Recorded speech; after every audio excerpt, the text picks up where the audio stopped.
and learn who don't think of casting directors as the people who are keeping the gate closed. I like to think of me as opening the gate. We are indeed the gatekeepers, but my gate opens, and don't let it close. Don't feel that it's closing on you. Do whatever you can during this time of fewer auditions and a scarcity of work to improve your craft. All right, today I'm joined by Jane Jenkins, who has a legendary casting career, and chances are, if you have a favorite movie, Jane has probably cast it. So I'm sure we'll get into some of them as we talk through this. But Jane, thank you for doing this. Welcome. Pleasure. How are you? So far, so good. You know, it's blazing hot here in Los Angeles, and it's all okay. We'll get through. Surviving day at a time. It's been an interesting period for everybody. A lot of the casting professionals that are sort of, or were working pre-COVID, have spoken to me a lot about, you know, the shifts that's been like for them. I know obviously you retired a few years back, but casting aside, how have you found this 3, 4, 5 month odyssey we've all been under? It's 6 months now, and it has been an odyssey because it just so interferes. You know, the things that we take for granted. I was supposed to go to New York in April, and fortunately, I had a ticket that could be transferred. And I'm hoping that within the next year, I can actually travel within the country. But then there are places that don't want us. So I keep on saying that my limited and masked life is endurable, and I can go to the market and I can get my necessities, but I really miss movies. Mm-hmm. You know, this is the time of year where all of the big films start coming out for Academy Award consideration, and I am a member of the Academy of Motion Picture Arts and Sciences. Mm-hmm. And as a member, I can go to 4 movies on a weekend, you know, and in a great screening room, and you can't do that. And the Academy has now set up some kind of an app that is now on my television, so I can watch these movies on my TV. And I did go out and purchase a larger TV so that I could read subtitles, because I always tried to serve on the Foreign Film Committee. Right. I love foreign films, and the prospect of reading all of the captions on a small screen. So I just purchased a larger television so I can watch foreign films and read this dialogue and not go blind. So I could watch Money Heist. It's great. It's great, isn't it? Do you you don't watch it dubbed though, do you? Do you put it in original? I didn't know that you could watch it dubbed until a casting friend of mine said, "Isn't it the best dubbing that you've ever seen?" I said, "Dubbed?" No, I'm glad you didn't know, because I hate dubbing, and it came on automatically dubbed for me, and I'm like, no, I speak Spanish, put it in Spanish. But the dubbed version though was it takes something away from it. Well, this friend of mine who also does speak Spanish thought it was really well done, but no, I read all the subtitles. But I suppose going back to the theaters being closed, it's not quite the same. You know, it's good, better than nothing, but it's definitely better than nothing. And there is so much really fabulous stuff on television that I'm sort of in a state of overwhelm. People say, "Have you watched this? Have you watched that?" Oh no, there's only so many hours in the day. You know?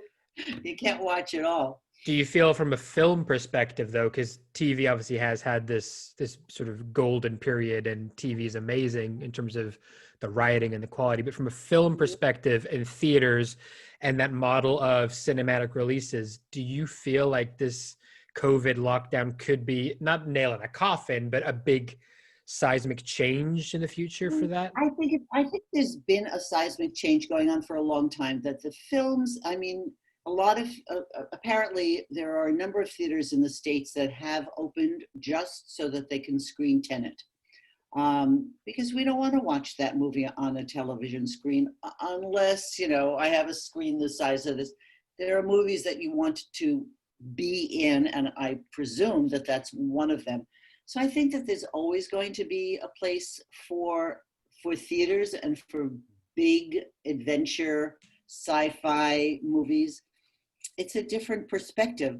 But I think for a long time, and one of the difficulties in balancing what's on television and what's in theaters is that all of the big action films play, of course, best on a big screen with your popcorn and an audience and everybody cheering for the good guys and booing the bad guys or whatever it is. And the more intimate, thoughtful stuff has been mostly on television of late.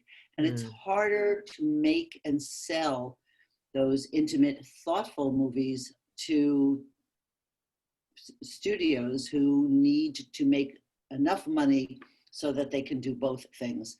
And, you know, it's a business.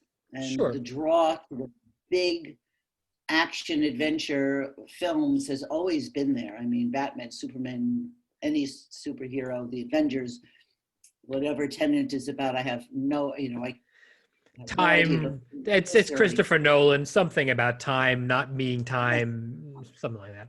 Exactly. But I mean, to that end, though, something like A Beautiful Mind, which you cast, very much sort of one of the more intimate kind of movies, might not, if it was now, stand the same chance, you know? And that's how many writers, producers, directors, auteurs out there might not have the feature film medium as available to them to it would get. it would definitely be show, it would definitely get made by, you know, Netflix or Prime or, you know, what are the 9,000? That's also for me a huge, the diversity of subscribing to Hulu and HBO and $10 here, $10 there, and it's overwhelming. It's just that part is making me a little bit crazy. I know, you know, we live in a free capitalist society, and yay for that. But it becomes, as a consumer, it's like, okay, which one of these? And there's always like one thing that I want to watch. There was one thing that I wanted to watch on Hulu.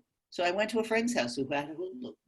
You know, we had a date on whatever night. I wanted to watch Mrs. America. And I said, okay, I have to draw the line. I am not subscribing to one more thing.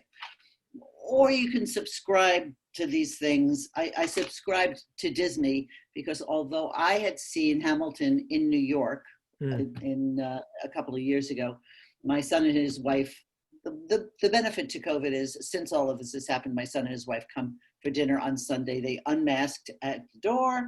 We don't touch each other. God forbid we touch one another. Sure. But we've had having Sunday dinners. So I subscribed to Disney and I said, come early and we can watch Hamilton. So it was a family event. And then I said, I'm not a Disney person and I'm not, you know, I don't care really. If I could go to the Academy and see Mulan, I would have watched it, but I don't need to see it enough to keep paying $10 or whatever it is. Yeah. Yeah, it's not even the money. It's just the thought that the nickel and diming us all to death when we're already paying to watch, you know, just to turn on the television costs me a ridiculous amount of money. I'm an old fashioned girl. So I enjoy having more than 3 channels. I resent, you know, this is public airwaves. I don't know how you balance the finances of all this, but well, it's just a case of there's been more and more. And like you said, there is so much that what I'll be shown on Netflix or Amazon or whatever might be a very different set of suggestions to you based on my supposed tastes. And so all of a sudden there's going to be things that not everybody's going to know of or see because it doesn't even come on their radar. And so the experience is more fragmented. Although movies have gotten very expensive, I don't know how much they are where you are, but if you go to a Primo theater in Los Angeles, it's $18 and you haven't even purchased popcorn yet. That's a lot of money. So it becomes, although there are theaters that have, you know, senior matinees or student matinees and stuff like that, so you can go for $6, you know, but it becomes prohibitively expensive to get entertained. And then on top of it, if television is costing so much money, it's sort of undemocratic. There's a lot of people that can't afford to watch all of this good stuff. you know. It's going to be interesting to see how this plays out, I guess, over the coming It's months going to and be for years. an interesting time in the next couple of years, Uh, that's for sure. yeah, because someone's going to make a stake for owning more of the content, and there's definitely a land grab going on with a lot of that. Well, I mean, I think the world upheaval that we are all experiencing, no matter where we're living right now, is really going to be a game changer.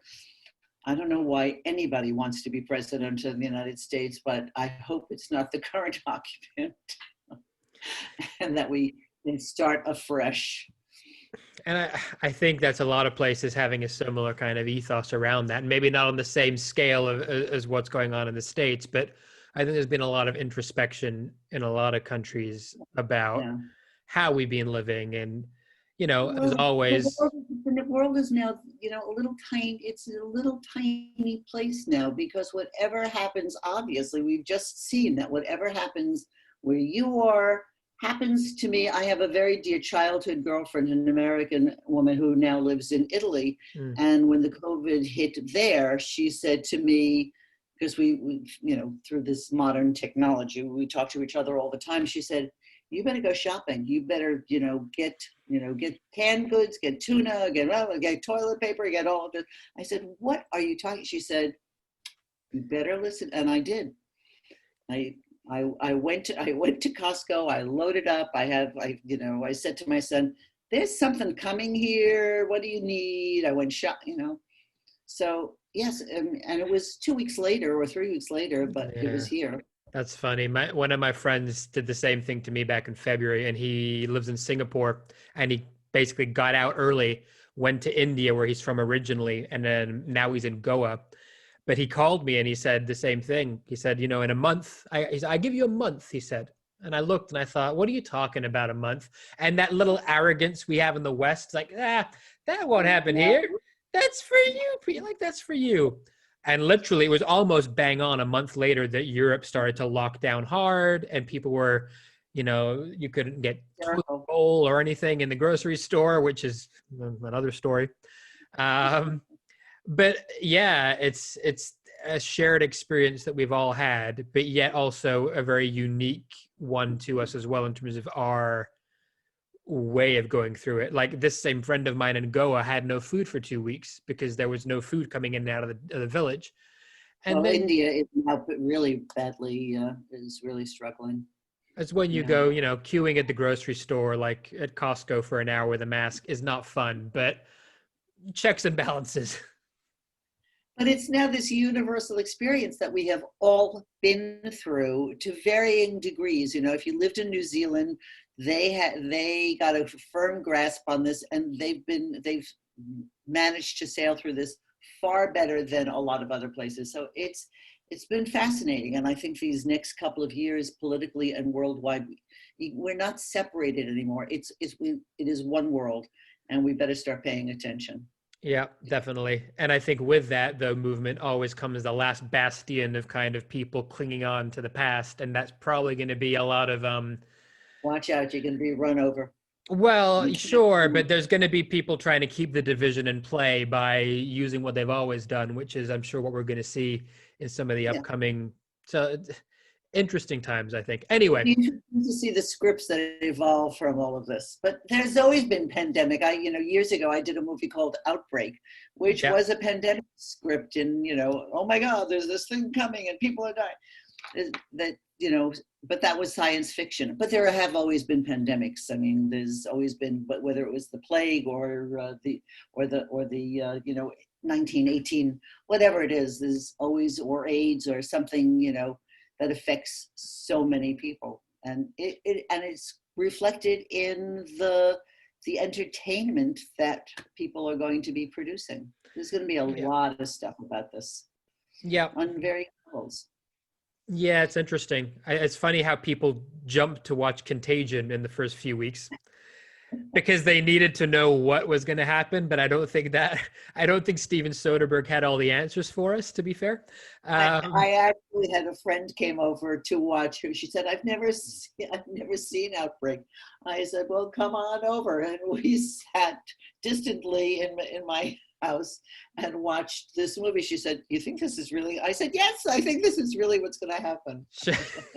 Here's the monkey coming now just to prove it to us as well, right? Yeah. It's interesting. No, people have made, like, I mean, Jeremy Gordon himself, was nice enough to do this introduction, was working on that COVID themed Zoom related show. And, that was very much, this is embryonic stages of doing this, but there are people that have made films and series Or in this time. just the whole Zoom experience itself. I mean, we now are watching, all the late night shows Sure. with Stephen Colbert and all these guys in their apartment looking, a little less distracted background than I have, and their guest is God knows where on Zoom. And depending on the quality of your internet and your Wi-Fi, it's either freezes or it doesn't. I mean, But it's we've now great in gotten. some ways. It's humanizing. I think in some ways the benefit of it I is think this whole Zoom thing is phenomenal and is here to stay. I think 100%. it has revolutionized the way a lot of people are going to be working. I've been teaching an acting class for a group in New York on Zoom, and everybody says, "Well, how does that work?" I said, "It's actually pretty terrific because I can pin the person who's acting, they pin the person who's reading with them. So yes, there is a screen in between, but considering, auditions now, everybody is doing a self-tape. It's very effective. And it is, as I keep saying to all these young actors, this is the way I'm going to see you at some point anyway. I'm going to see you either on my computer screen or my television screen or on a movie screen. Get used to it. This is the way people are going to, and certainly until there is safety. I mean, there are some films and television things that are beginning to go back to work. A friend of mine just worked on a little low budget independent film that allotted an inordinate amount of money so that all of the actors could stay at one hotel. They had their temperature taken twice a day, and they were tested for COVID every day, 2 days or 3 days while they were shooting. That's a lot of money for people, for productions to allocate for medical stuff that is not a usual line in the budget. But yeah, that's not realistic in perpetuity. Maybe for a few years whilst we figure it out, but long run, that just doesn't seem feasible. But in the short, I mean, yes, as you say, classes over Zoom and keeping people engaged and still having an outlet is, I think it's probably helped a lot of people mental health wise, even though there's going to be a lot of mental health considerations in the long run. It's going to be very tight, aside from the people who can't do their jobs by Zoom. And I think it's going to be very difficult for a lot of kids. You need to especially children. I think that interaction and socialization is so important. And I have a number of nieces and nephews who are starting college. My niece in Florida she lives in Tallahassee and was going to go to the University of Miami, and she's spending her freshman year, or at least this semester, in her bedroom on Zoom taking classes. And all of that, stuff that she graduated, there was a drive-by graduation. So. Is that the future now? McDonald's style, collect your diploma from the window and toot your horn on the way out? I don't know. I think that they will. I think, I can't believe this will last forever. But considering the health risk, I think it's going to take time. And yeah, I think it's going to be around for a while. So it's going to be an interesting perspective. Well, we're adaptation machines, I suppose, for lack of a term. That's how I feel. I feel I am now sort of functioning. It now seems normal. I have my dog's leash and my mask on the doorknob of my front door, and I pick up the leash, I put on my mask, and take the dog for a walk. And you can say it now. That's the opening scene to a movie in a few years' time, like you say, where someone's going to write that. And we'll know exactly what the era is and what's going on. Yeah, absolutely. That's what's going to happen. Absolutely. So I guess from the perspective of people who, I've spoken to a lot of like recent graduates, so drama school graduates or film school graduates, and it'd be great to get your take on things from maybe the perspective of some of them, and any advice you might have for them, because obviously the industry has no rhyme or reason anyway at the best of times. To then come out and like with your niece who did a drive-by graduation, they didn't have a graduation. Some of them didn't get to do their final year film if they were film students in the way they wanted to. An actor coming out of a drama school here or in the States now looks at the market and goes, wait a second, like, what do I do? I don't have a pat answer. I think that people who were planning on going into theater are going to have a harder time. I do think that the media is going to absorb as much. I understand that Tyler Perry, yes, he's a phenomenally wealthy man, but he has been resuming production. I hear that he has flown his cast in on private planes so that they don't have to go through airports and be on planes with God knows who, that he has set up, like dormitories or Quonset huts where everybody can live and the food is all taken. Well, that's extraordinary because of the money that he has as an individual, let alone as a producer. And that's not, to me, the biggest loss is going to be in the theater. You're not going to be able to gather, or even in the movie theater, that you can have 50% capacity or something. That's not going to, theater works on such a slim margin anyway, that 50% capacity in the theater is death. You can't even open up the play. So I don't know what actors are going to do who are just entering the business. Is there still going to be work? Yes. Has it always been really tough to get that work? Yes, and now it's going to be tougher. I don't think I have any, pearls of wisdom to give people.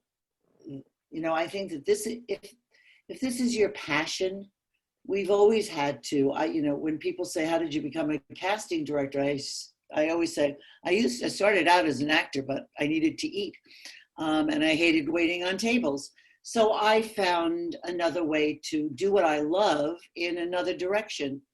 That's not what most actors are looking to hear, but I think, whether you create, I know that Rob Reiner is doing, for political purposes, a fundraiser he's gathered a lot of the original cast of The Princess Bride. Oh, wow. And they're all going to be, it's a fundraiser for Wisconsin somebody or other, I can't remember who, but I've already paid my $27 so I can watch it.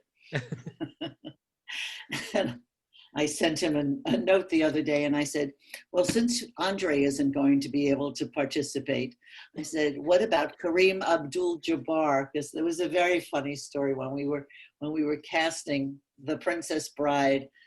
When you're looking for a giant, there's not a whole big number of, in casting books, giants. Look here. Yeah. And so somehow or another, I got a hold of Kareem Abdul-Jabbar, who had read the book and loved it. And he said, oh my God, Fezzik, I'd love to. And I wound up, I can't remember why, we had agents and delivery services, but I wound up meeting him in a parking lot by a restaurant that he was on his way to, and delivering the script to him in person. So I just sent Rob a note saying, I don't know if you have somebody for Fezzik yet, but I bet you Kareem Abdul-Jabbar would be happy to do it. So I'm waiting to see what happens on the 13th if Kareem is in it.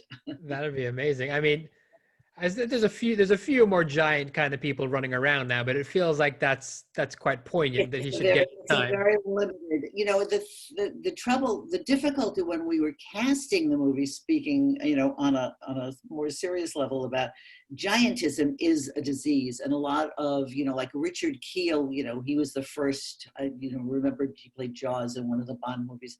He was sort of one of the first names that we talked about, but a lot of these guys are not as strong and as healthy as you need for that particular part. There was a wonderful guy by the name of Carl Stuken, who is also a giant and appeared in the movie with Jack Nicholson, Witches of Eastwick. And he came in and auditioned, but he is very tall, but he's a skinny guy.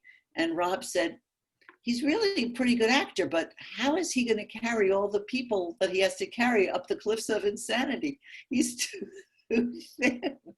He wasn't, and Andre initially wasn't going to be available. He was wrestling. Right. And by a it was truly the casting gods' miracle that at the last moment, his wrestling dates, he was supposed to be in Japan wrestling when we were shooting, and the dates got canceled, and I got a phone call saying Andre is available. So he was perfect for that. And I mean, he would carry people around for a living, so this was just a regular day for him on the set. Yeah.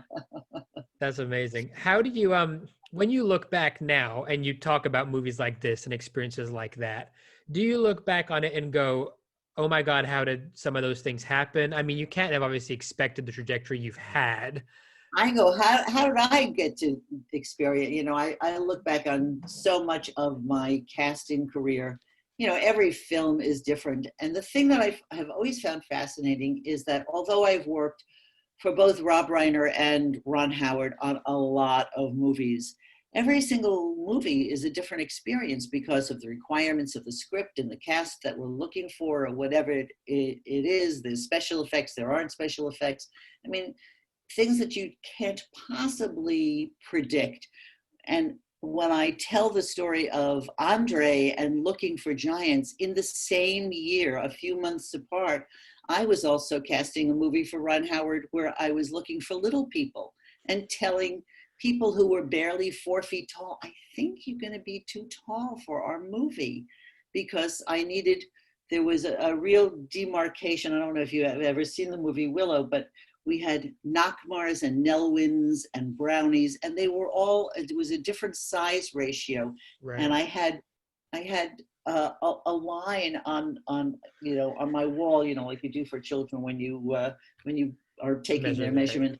And I could not have actors who were over 4 feet tall because it was going to interfere with the other wacky characters in the movie. And I was telling, little people who have struggled all their lives especially as actors, because there's always been a place for little people. Certainly, the Wizard of Oz is the most famous, but there are a group of people who have struggled as entertainment people their whole lives.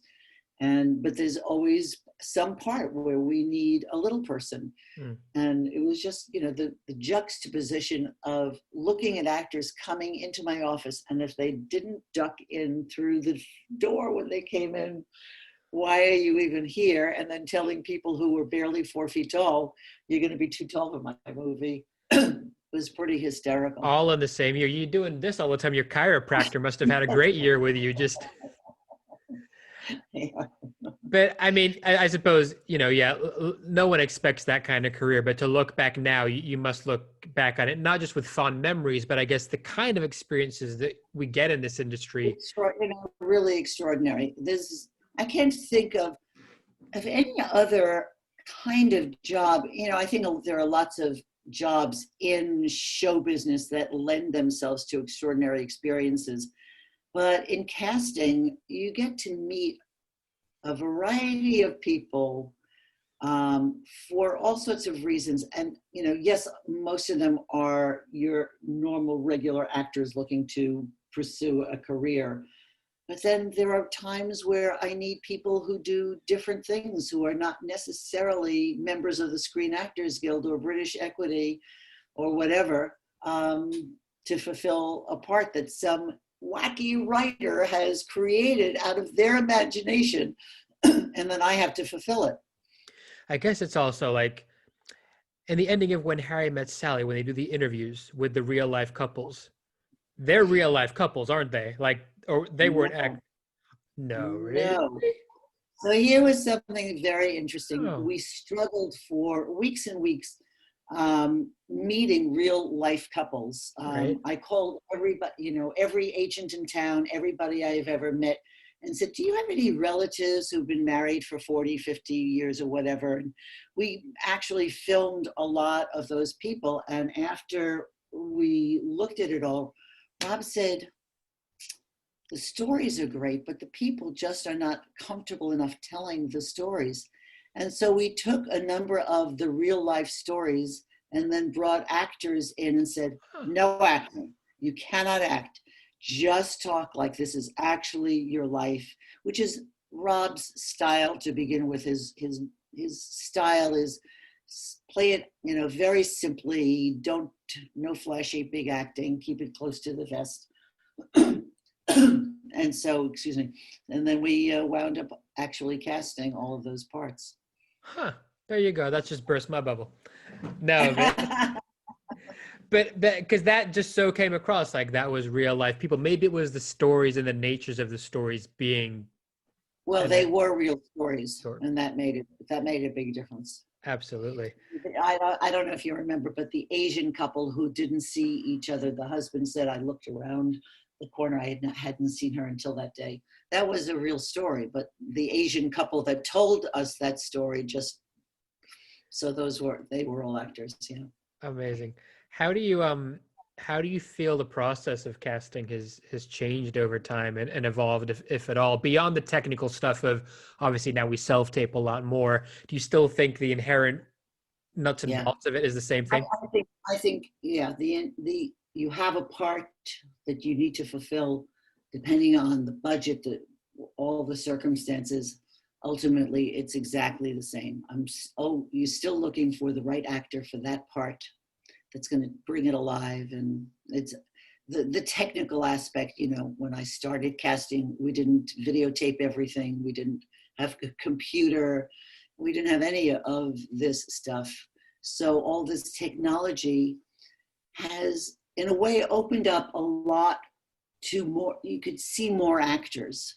Mm-hmm. But whether you see more actors or fewer actors, the part still gets cast. And you're always looking for somebody who's going to bring that part to life in a special way that adds to the tapestry of the movie that you're making. And that is the big thing, isn't it? It's not just the right actor for the role individually, but how it feeds with the wider tapestry and you always have to, it is a big jigsaw puzzle. You always have to think of the whole. I mean, I have met so many actors who are fabulous, and for whatever reason, it's not quite the right fit for the director. Ultimately, I've always thought of my job as serving the director's vision. We talk about, I frequently ask directors that I work with, okay, if we could have anybody, forget about budget and who's available, if you could have anybody living or dead, who is your ideal person for this part? So if it's Marilyn Monroe or James Dean, then I have a sense of that, that quality, that thing that I'm looking for. And it makes a big difference. But the essence of casting has, people, whether you're casting in the theater and people come across the stage and sing their heart out or do their monologue or whatever it is. I haven't done very much theater and I haven't participated, but there's somebody far away from you. There's usually a group of people at a table. It's sort of the same thing, no matter what the medium is. And what I think is really interesting, which has come up a lot with a lot of casting professionals, is it's always that thing that can't quite be put into words. It's the actor, it's that thing, it's the feeling, a vibe. It's just hard to quantify it. And I think it's impossible to quantify it, really. And I think as an actor on the other side, I think a lot of us, especially when we're starting out, are trying to figure it out because we know logically there's no formula, but in some ways you still logically do want to try and find a route to whatever you want to achieve. And I think the route is always who you are.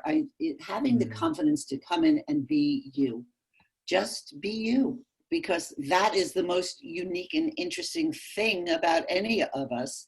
And you cannot, unless you're Meryl Streep, maybe, you cannot fit yourself into some other, what you what your imagination thinks that we are looking for. All you can do is be your version of what the writer has said about this character, about what the other characters have said about the character.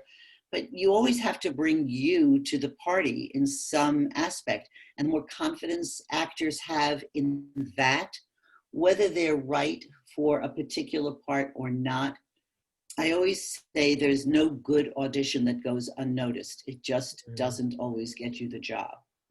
But you are remembered. And that's what anybody should be looking for as a reason. If you come in with your primary focus, just as you can't be result oriented in your acting, you can't be result oriented in your audition. The primary purpose of any audition is not to get the job. The primary purpose of any audition is to introduce yourself to casting directors and be remembered for the future. And by the way, if you get a call back, and by the way, if you also get the job, fantastic. But there are usually several other actors who either didn't get a call back at all or certainly didn't get the job that I will remember for future reference. I mean, I can't tell you how many fabulous actors I've auditioned, did not hire them, and maybe never. I mean, when in the olden days when George Clooney was still an auditioning actor, Janet and I, my old partner and I, loved him, brought him in a ton, never hired the guy, loved him, brought him in over and over again, and never, whatever reason, the director didn't think he was right. He thought he was, never hired him. Didn't mean that I didn't notice that he was good. And I thought, somebody else is going to notice this also. And they did. And I guess it doesn't even mean the director thought he wasn't good. It's just he wasn't the right fit for that project. It's not even good. It has nothing to do with good. It is about being the right fit. It really is. Yeah. And I guess, dare I even say it, that it's maybe not even about coming in and trying to do something that'll allow the casting office to remember you. That is a goal, but perhaps you it's even that there's a very good actor here. That's what you remember. Sure. I remember really distinctly the first time I ever met Philip Seymour Hoffman. I went, whoa, what just happened here? This guy is really interesting. I mean, there are people that are just, so there is whatever that it thing is. I suppose it's an enjoyment in terms of letting themselves be in the moment enough to just have fun with the experience. I remember, I don't know if I read it or heard it. I think it was an Al Pacino reference or a quote where he said that when he used to audition, he would be thrilled because he saw it as his chance to act for 5 minutes that day. Yes, exactly. And so how much of it really, and I keep seeming to come back to this, is how much of it's really just a mindset thing. First, you need the skills and the technical ability and the craft for sure, but craft without the right mindset isn't going to get you very far. Well, craft can get you so far, and then there is, I do believe in actors taking classes and really understanding the craft of acting, because especially in the film business, you have to maintain something over and over again. And how do you do that? It's not like in the theater where you either hit it that night or you don't. In the film, I mean, I've been on sets and seen actors doing things 40, 50 times, take after take after take. How do you, and sometimes it's because there was a hair in the lens, or your arm wasn't here the last time, or the collar, your hair, get the makeup, for so many reasons. How do you maintain the intimacy, the moment, the anger, the rage, the all of that stuff over and over again? And that's where technique and a craft are really, really important, so that you can maintain that. You can't just wing that over and over. You're going to kill yourself and be totally exhausted if you try to do that. It's technique. The same. It's like going to the gym. It's the same as anything. You kind of have to just keep working that emotional muscle. Otherwise, I suppose, like you say, you'll burn yourself out within a few weeks of. Well, the thing that I find is the most difficult about acting of all of the creative disciplines that there are. If you are a pianist or a guitar player, you can practice in a room by yourself all day long. If you're a singer, you can vocalize. If you're a dancer, you can do your tour jetés. If you're a painter, you can paint. If you're a singer, you can do all of those things. But you cannot act in a room by yourself. Mm. You need, even on Zoom, you need another person. You need that reflection. Acting is about listening and watching somebody absorb what they're hearing and having the courage to stay quiet and be in that moment becomes fascinating to watch. I mean, I mentioned before watching this Hulu show, I just watched Kate Blanchett on this Mrs. America thing that she did, which is based on a real woman. And I am of an age where I remember all of this in the 60s and 70s of the beginning of the women's movement and Gloria Steinem and like Burn Your Bra and all of that. And there was a very conservative right-wing Republican woman who was the mother of 6 children and the wife of a lawyer who became the anti-ERA person. She was very well coiffed and very well spoken. And watching Kate Blanchett play this woman was just an astonishing thing, because she would smile very graciously and say, hello, it's so wonderful to see you. And you could feel what she was thinking. You son of a bitch, I'm going to do everything to defeat you. I mean, it was just, I'm sure she'll win an Emmy this year. It was an amazing, amazing performance. That ability to be saying one thing, and I could feel what she was thinking and the animosity that she had to the women who were trying to take, they just want to get abortions. That's all they want. And they're going to take my children away. She was a crazy woman, and she was the calm with which she did it. It was just an incredible performance. And it's because she had the control to just listen to what, if I always say to actors, if you believe it, I'll believe it too. And that comes across. I always tell actors, watch the news, watch documentaries. Those people aren't faking anything. They're not working up to the tears. I just watched this documentary that Ron Howard did about this entire town of Paradise in Northern California that burned to nothing. Oh yeah, I've heard about this. And he doesn't conduct interviews. It sort of evolves where there are a number of people in this town that sort of come to the forefront. And it's just extraordinary when you watch real people who have just lost everything. They're never hysterical. They're never all this big drama. They've just lost everything. It's like there is a certain kind of shock and numbness to that, but what's felt in their hearts, you can't fake that. And as actors, yeah, it's really difficult, which is why I always come back to craft and technique really pay off. What do you find in your life that gives you that sense of profound loss? How do you generate that without being fake and over the top and hysterical and all of that, or genuine laughter? You can't, it has to come from a thought that as actors you learn how to find that in yourself so that it comes from a genuine place, I think so. That's no rhyme or reason to it as well. That's the whole thing though, right? And I think there isn't a magic bullet. I think, like you said, like with Kate Blanchett's performance, which I haven't seen, but I think we know good acting when we feel good acting. I was going to say when we see it, but I think it's more guttural than just. We all see it. You always know it when you see it. Yes, absolutely. And I think to take it back to the casting side, obviously, and sort of your experience in that world, obviously you've dare I say it, being quite blessed to probably come across countless actors that have let you feel that in the room. Mhm.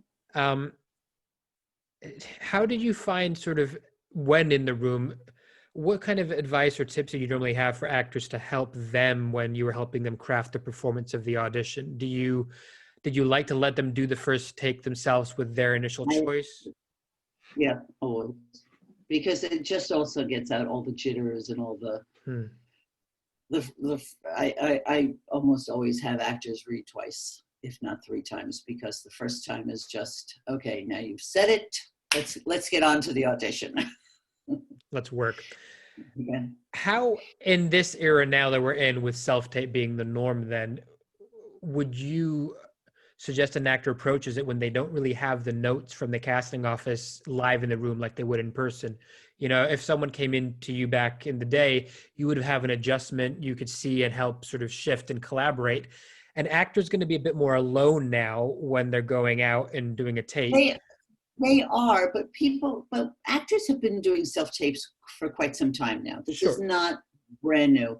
And I feel that you have an opportunity to be a little bit of your own filmmaker and to make, I think a lot of the difficulty is that the actor doesn't really prepare as well as one should or could or really must. Hmm. Um, who are you talking to? Who is this person? Why are you there? What is it? Even in a small scene, if you got the sides, then somebody, preferably your agent, has enough information. There is a script.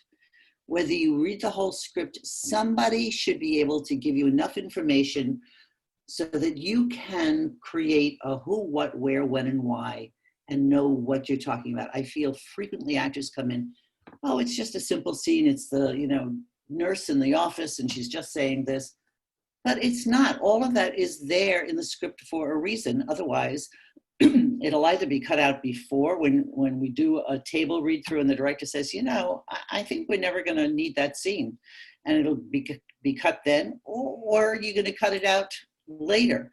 But what is it that the actor is going to bring in that makes even that character who is just giving information so that we can get on to the rest of the story? How are you making that unique and interesting? Why are you saying this line? Who are you talking to? What is it about? Even in these small parts, you have to come in and bring a life with you into the room. It's not just blah, blah, blah, blah, blah, blah, blah, blah, blah. Anybody, I'm looking for somebody who's going to Be add to human. the tapestry. Add their humanity to it. Add your humanity. We're in the business of portraying humanity on the screen or in theater. Bring the human being into the room with you. And I find that frequently actors are so hysterical about the audition that it's just off the top of their head and there's no thought about what's going on. Yeah, I was going to kind of, I guess, ask what do you think that is or why? I think you kind of loosely, Fear. obviously, right? I think it's Same as fear. anything in life, ultimately. It does boil down to the simple stuff. It's love or fear, ultimately, at the bottom of it all. Yeah. I think it's Fear, just, yeah. Fear, which comes, I think, in many guises. I think it's very much, and fear. also not understanding how important all the, for, Janet and I did a number of films for John Hughes over the years. And he paid us what I've always felt is one of the greatest compliments that I've ever gotten. He said, I love working with you guys because even the pizza guy is great. And that's how I've always cast. I want even the pizza guy who doesn't have a whole lot of dialogue to come in and be an interesting character. How do you come in? And I always have felt that the actors who have to come in for not even just the day player part, but those 1 and 2 line parts, I mean, what is there to grasp onto as, as the doctor will see you now? It's the kind of, how do you say the doctor will see you now and still be a human being and make that interesting enough so that you get that job instead of the other 10 people that came in to say the doctor will see you now? And yet it's not doing too much with it, but also not doing nothing. It's that Goldilocks kind of approach of Yes. how do you Yes. get that those are sometimes a lot harder than when you have Oh, three sides. I think those are the hardest parts. They're the hardest parts for an actor. There's nothing to cling on to. The doctor will see you now. There's 150 ways. The doctor will see you now. The doctor will see you now. The doctor, we all do that. But how do you just do the doctor will see you now and be an interesting enough character and then go back to your work and answer the phone or whatever. I think it's that last part. I think that's where the fear kicks in, because then it's like I've got to go back to my life outside of this, but I don't but I don't feel like I've done anything just now. Like that doesn't even count. And I think Yeah. it's the head game as always. Also, what happens, especially with those small parts, is the actor wants to come in and do something big. Sure. So that, have I registered with you? Have you seen me? It's like, take it way down. Just don't, keep it honest, keep it simple, keep it real. And that's really interesting, Jane, because I think always, and in some point, an actor will always hear this idea of make a choice, make a bold choice, make a choice, which I think is very valid advice. But I think sometimes from the actor's side, it's hard to understand what does that really mean. Yeah. And I think many times, we can take it as what you just said, make a choice is go big with something. And it's a different Go spectrum. small or go home. That's my motto. Okay. All right. I mean, my mantra to all actors is keep it honest, keep it simple, keep it real, no matter what the situation is, because even in sort of slapstick stuff, it is not ever the character that is outrageous. It's the situation that's outrageous, and we behave in accordance to the situation. So you have to understand what the situation is and put yourself in that dilemma. And that's what makes it work, not being so outrageous and buffoonish. Let the situation carry you there. Mm. And so ultimately, if you were to unpack that notion of make a choice for an actor so that in our limbic brains we can process that very simplistically, how would you phrase that maybe differently so that it doesn't feel like it's something that you have to go so big on? Just by keeping it honest, simple, and real. That's, if you do nothing else but present whatever it is in an honest, simple, real way, you're going to at least get close to the mark. And then the rest of it is, are you the right person for the part? Are you the right, whatever it is. The rest is, you're at the casino and you're rolling and just who knows. Rest has, you're not in control of any of it to begin with. None of us are. We're never, for all of the movies that I have done, except for working with, people that I've worked with over and over again, I still would have to go in and meet the producer, the director, and sort of do my tap dance about how much I love the script and how, all of that stuff. And I think that it's important for actors to realize that pretty much every single person who's going to be working on this movie or television show or theater piece or whatever it is, commercial or industrial, no matter what it is, pretty much every single person has auditioned in some aspect to get this job. I always tell this very ridiculous story of years ago. There was an English movie, a British director and I saw a film that he did, and I literally have blocked his name from my brain. But it was a film with Gwyneth Paltrow. I think it was called Sliding Doors. Oh, yes. Yeah.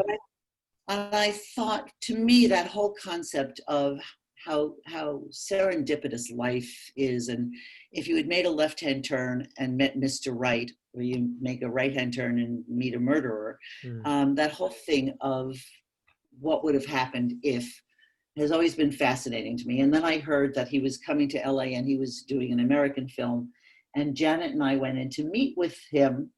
And he was meeting sort of all of the casting directors who were doing big feature films at that moment. And he said, "Oh, I love your work. You've done 5 of my all-time favorite films." And he proceeded to name the films. And I left there and I said, Janet, I think maybe we've got a job. I really was interested in working with him. And a week went by and 2 weeks went by. And finally I called the William Morris agent who had set up this meeting for us. And I said, so is he making a decision? What's going on with this? He said, oh, he hired so-and-so. And I looked at Janet and I said, I guess she cast 6 of his all-time favorite films. So, every single person. So don't think that just because you as the actor are coming in to meet me as the casting director, that I didn't have to struggle to get this job. No. That the editor didn't have to show a reel, that the cinematographer didn't have. Everybody had to do some dance to get this job. And that's the business that we're in. You have It's to a come machine. in Yeah, it's a big machine, and it's always gonna, you have to kind of play the game or not, and that's a choice. That is a choice. We don't have to do this. But I think that it's important for actors to realize that you are not the only ones who have had to come in and do the dance. There's also the fact that in that story, you didn't even find out. You had to chase and be told. I know. They But didn't, no, I didn't even but for an actor, how many times do we hear the whole thing of, well, they never told me that I didn't get the part, and there's so many people you see that it'd be nigh on impossible to tell every single one. Yeah. But we take it personally, which I can empathize. I did it, right? Because it is personal. You worked hard. You worked on the scene. You came in. You got dressed. You drove over. All of those things. Yes, it is personal, but it's not. That I think it's that. Yes, it is, but there's also reality, and yeah, that's getting out of our own heads enough to realize that the world doesn't revolve around us. God forbid. No. Well, quite. I thought it did. Well, maybe that's a new movie to make in the COVID era. I think enough of us have been stuck in our own little isolated worlds enough anyway. So, Yes. with, I guess, all the projects that you've done, you've, like I said at the top, cast pretty much anything that's on someone's favorite list. Janet and I we're very lucky. We were in the right place at the right time and worked with a lot of up and coming, when the first film that I did for Rob was right after he did Spinal Tap. So he was Rob Reiner because he was, a television actor and he was famous, but he wasn't Rob Reiner, the filmmaker.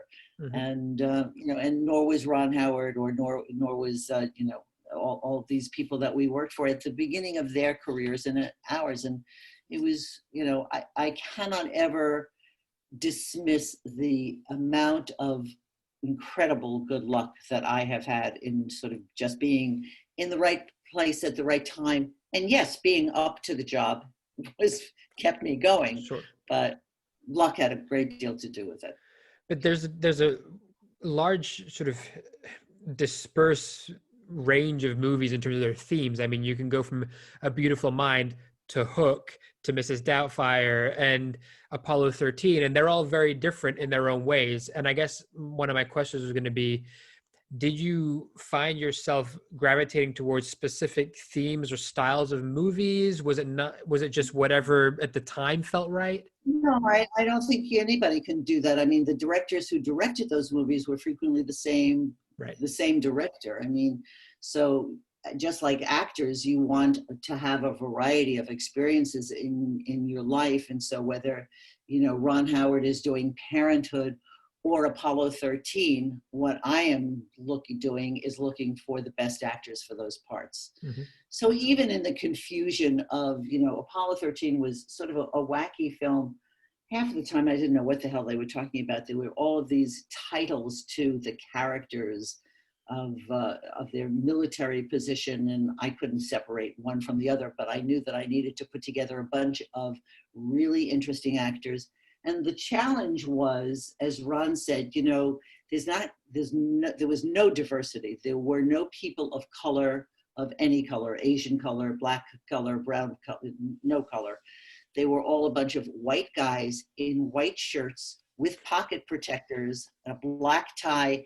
I mean, it was a very uniform. He said, so I really need interesting guys with interesting faces so that when I cut to all of their faces when we think everybody's going to die, I really need to know that they are a group of very different people.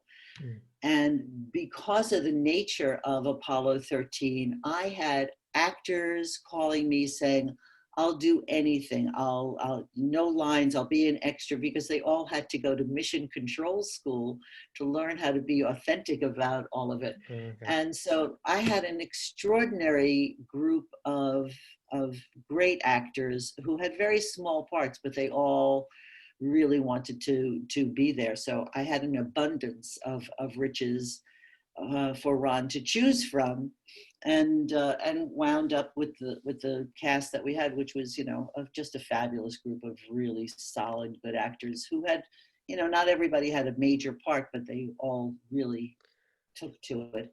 So I mean, that's the, you know, you learn.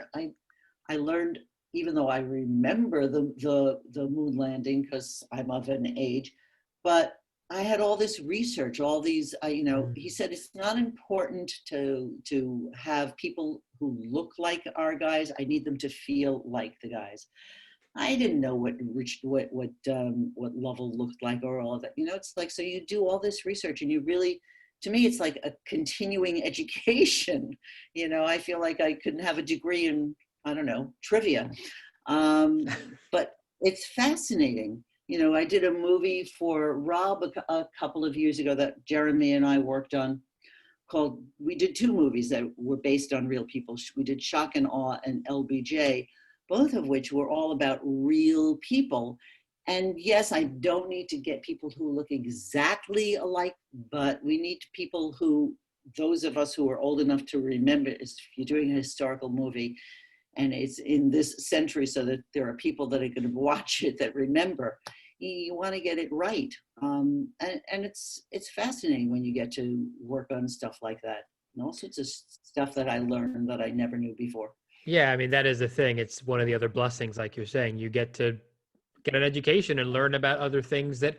And as actors, you do also. I mean, the actors that came in on the LBJ, who were all, you know, mostly too young to remember all of that stuff that happened in the 60s. Those all, especially in this age, you can go Google, you know, any of these people. You can hear them, you can see them, you can hear what their accent is.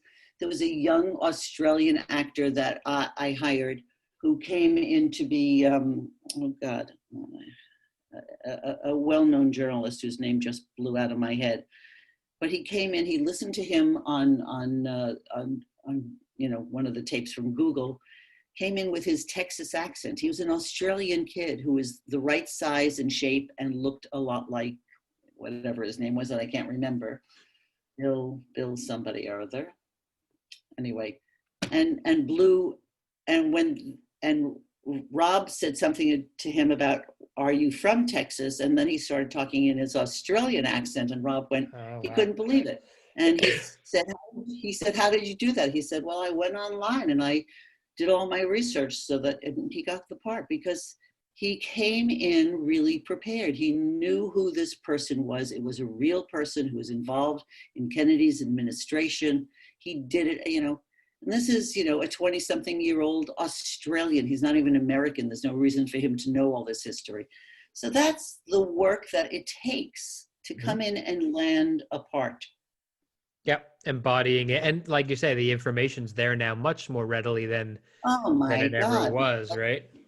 Yeah, you don't have to go to the library. You don't have to have the Encyclopedia Britannica. You just Library. click. It's like, what's that? What's a books? Books? Is that like a Indeed. Kindle? Is that the Kindle? Is that what you're talking about? Like a Kindle, but different. It could burn in a fire really quickly. Yeah, exactly. Don't have them in California.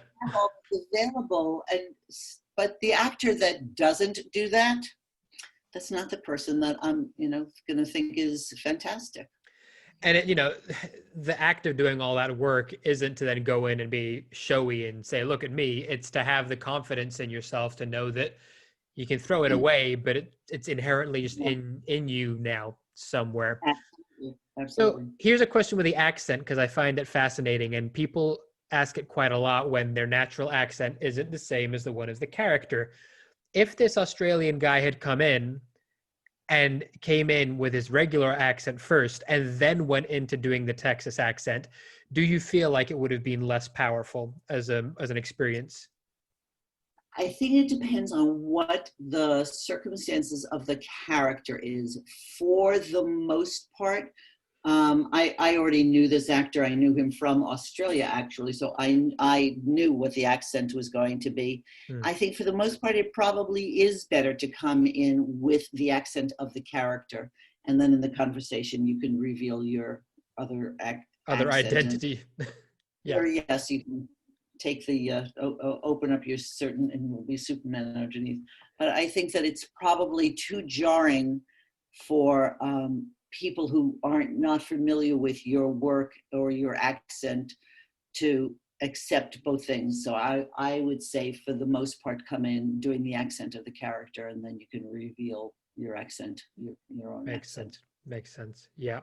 Especially when people don't, as you say, know you and Yeah, I think that I think that if he had come in speaking, saying "and so nice to meet you" to Rob and all of that with his Aussie accent, it would have then did the Texas accent, it would have it's thrown in their Rob head. off. They've already got that first impression. Yeah, yeah, yeah. Totally.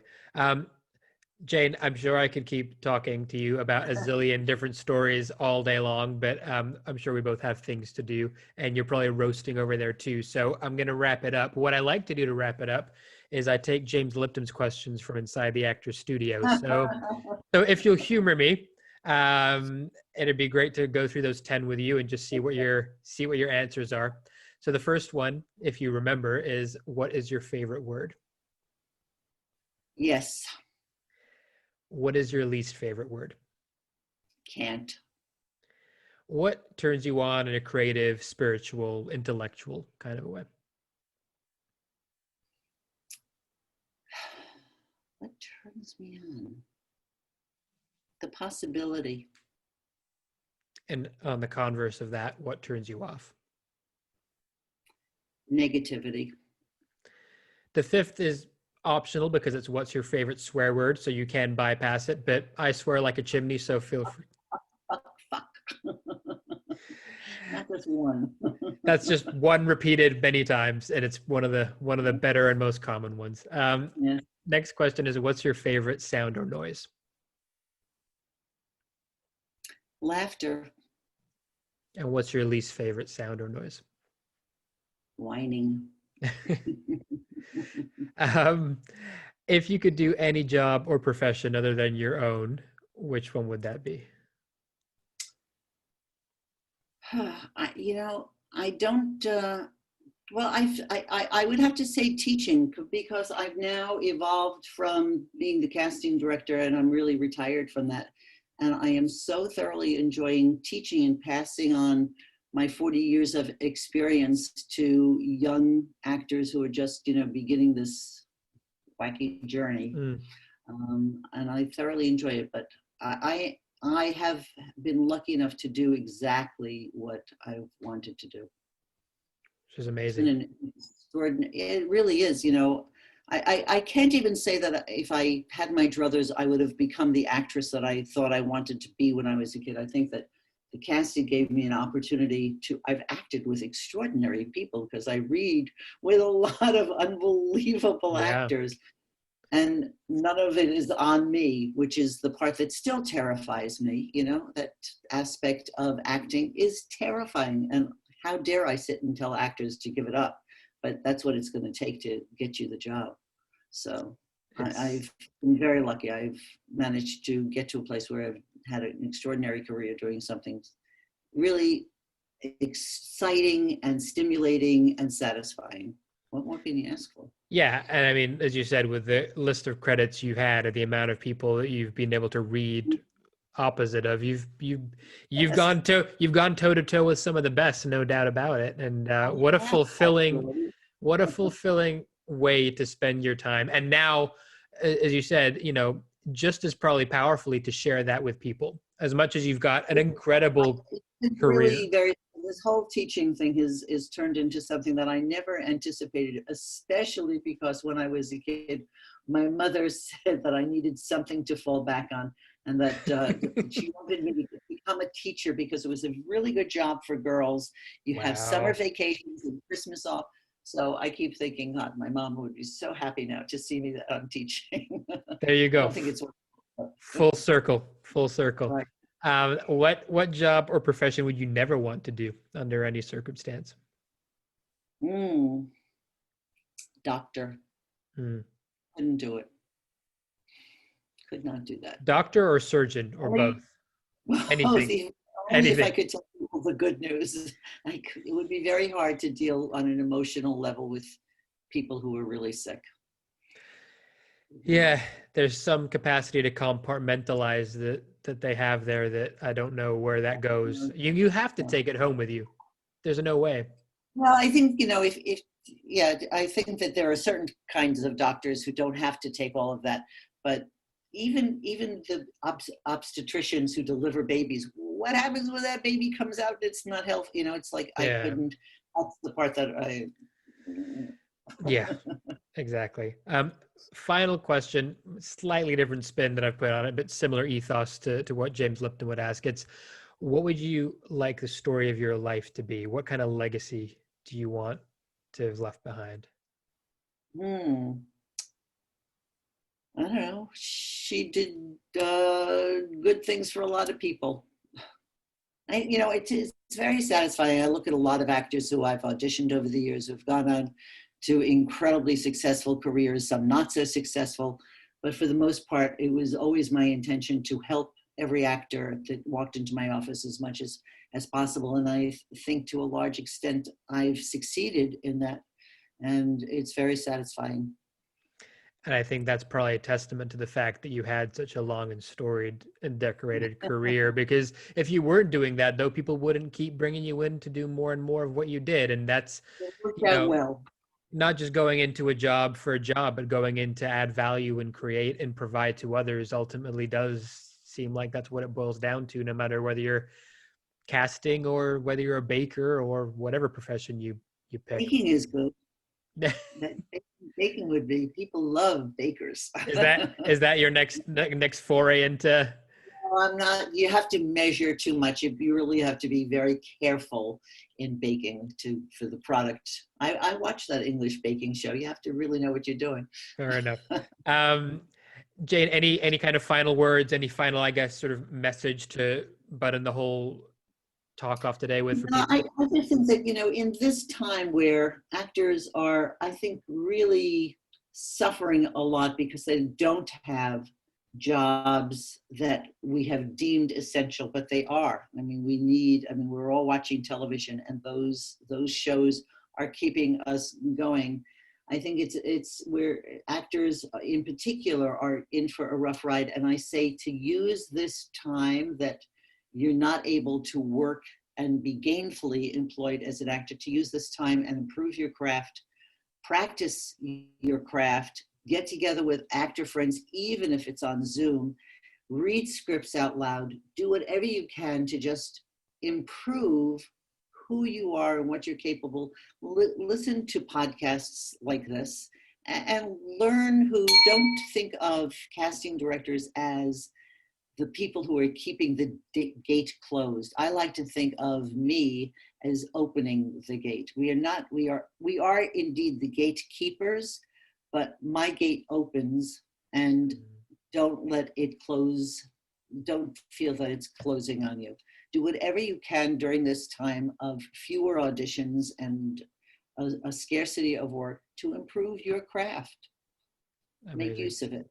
Couldn't agree more. Jane, thank you so much. I'm going to be really cheesy and say thank you for opening the gate to me today so that I could have this conversation with you. That was a very cheesy line, but I'm leaving it in. It's been an absolute pleasure. I've enjoyed every second of it. Thank you so much. Side, I hope. Hopefully. Right, Take care. Bye-bye.